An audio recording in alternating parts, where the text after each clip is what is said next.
ഓം നമോ ഭഗവതേ വാസുദേവായ. ഓം ശ്രീകൃഷ്ണായ നമോ നമ. എല്ലാവർക്കും നമസ്കാരം.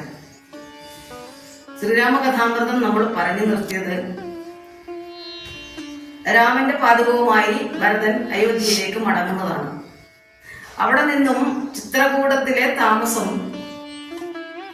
ഒരു അതൃപ്തി തോന്നിയ രാമൻ അവിടെ വിടാൻ തീരുമാനിക്കുന്നു. അങ്ങനെ മുനിശ്രേഷ്ഠന്മാരുടെയും സന്യാസിവര്യന്മാരുടെയും ഒക്കെ ആശ്രമങ്ങൾ സന്ദർശിച്ച് ആ കൊടുങ്കാട്ടിലൂടെ അനേക വർഷം അലിഞ്ഞു നടന്നു. ഒരു ദിവസം അഗസ്ത്യമുനി പറഞ്ഞു, നീ ഗോദാവരി തടത്തിലുള്ള പഞ്ചവടിയിലേക്ക് പോവുക, അതിന് സ്വസ്ഥമായിട്ട് സന്യാസ ജീവിതം നയിക്കാൻ സാധിക്കും. അങ്ങനെ അവർ ഗോദാവരി തടത്തിലെത്തി.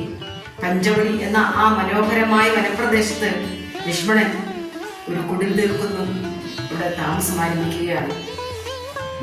അങ്ങനെയിരിക്കെ രാക്ഷസ രാജാവായ രാവണന്റെ സഹോദരി ശൂർപ്പണഖ രാമനെ കാണുകയും അനുഗമിച്ചു വന്ന് കുടിലെത്തുകയും ചെയ്യുന്നു. രാമനോട് അവർ പറയുകയാണ്, ഞാൻ രാവണന്റെ, അതായത് രാക്ഷസ രാജാവായ രാവണന്റെ സഹോദരി ശൂർപ്പണഖയാണ്. ഇവിടെ അടുത്ത പ്രദേശം വനസ്ഥലം ഭരിക്കുന്നത് എന്റെ സഹോദരന്മാരാണ്. എനിക്ക് നിന്നെ കല്യാണം കഴിക്കാൻ ആഗ്രഹമുണ്ട്. അത് നീ എന്റെ ആഗ്രഹം സാധിച്ചു തരണം. അപ്പോൾ രാമൻ പറയുന്നു, എനിക്ക് ഭാര്യയുണ്ട്, ഒരുത്തന് അവനെ പരിചരിക്കാൻ ഒരാളിന്റെ ആവശ്യമുണ്ട്, അതിനെനിക്കുള്ള സീതയുണ്ട്. അപ്പോൾ ഞാൻ എന്ത് ചെയ്യും?